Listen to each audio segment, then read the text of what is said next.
Hello guys, welcome ulit sa ating channel. Minsan magbibigay update lang tayo dito sa development ng Metro Manila Subway. So sa ngayon sinisimulan na nila yung pagpuputol ng puno. So mapapansin natin, kalbo na. So nag-start na talaga sila. So yung unang punta natin dito may mga puno-puno pa. Pero ngayon totally cutting trees na talaga ang ginawa nila. Kahit dito sa labas sa may yan, kahit sa pedestrian lane po, mapapansin natin yung mga puno dito pinagpuputol na. Kahit ditong billboard unti-unti na rin binabaklas. Kung mapapansin natin, di ba? Dati meron tong billboard, so ngayon wala na rin. So ikot pa tayo. So ngayong araw na to ay Sunday, December 10. So ito yung napansin nating update ngayon December 10. So mapapansin din natin dito sa kabila yung Ayala Development. Ayan o, mapapansin natin unti-unti na naglalakihan ng mga building. So sa atin ang Ayala dahil katabi nila yung subway, yung development dito. So lapit pa tayo ng konti para masilayan natin yung progress ng cutting trees dito at saka clearing operation dito sa area ng Quezon Avenue project ng Metro Manila Subway.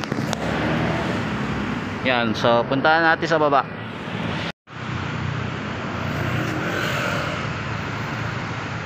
Yan, so linggo ngayon, wala tayong mga pansin mga nagtatrabaho dito sa area.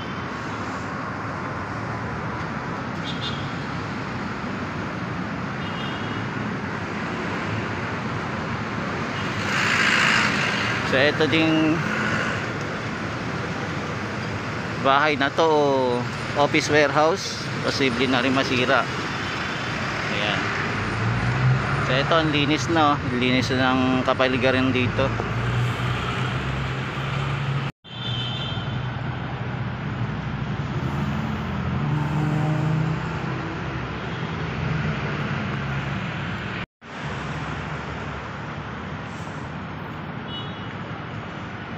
Yan, so dati may daanan dito, ngayon totally kalbo na.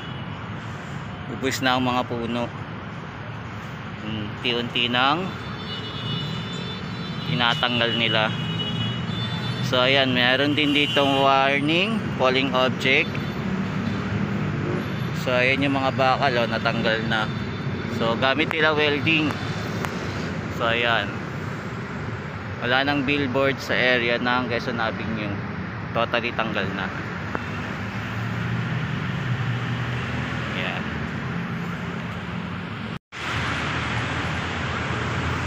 So expect natin sa 2024 posibleng mag-start na ang development dito sa area ng Quezon Avenue. Mapapansin na siguro natin yung mga equipment na gagamitin nila para simulan yung pag-uukay.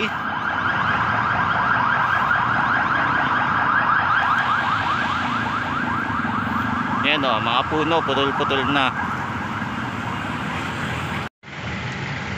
Grabe, ang linis na ng area dito. Compare dati na mapuno. Ayan o, kalbo na lahat.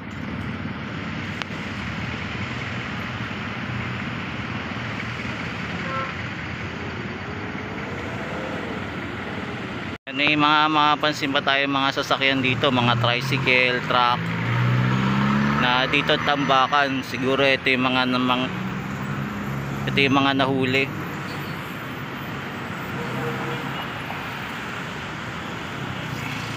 Yan, medyo mainit lang sa lugar dito dahil wala na mga puno. Kung dati marami totally ubos na. Ilan na lang natira. Yan.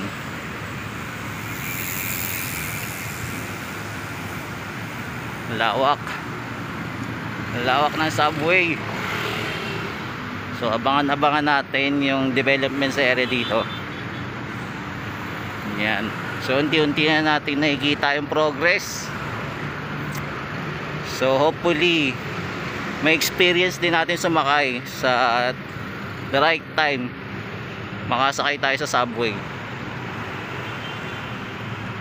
Yan, so ito muna yung latest update natin dito sa Quezon Avenue, corner EDSA, kung saan dito magsisimula ang project ng Metro Manila Subway. So maraming salamat, hanggang sa muli. Thank you po. Ito nga po pala si JR Doria TV. Maraming salamat po. Mahalin natin ang Pilipinas. Thank you po.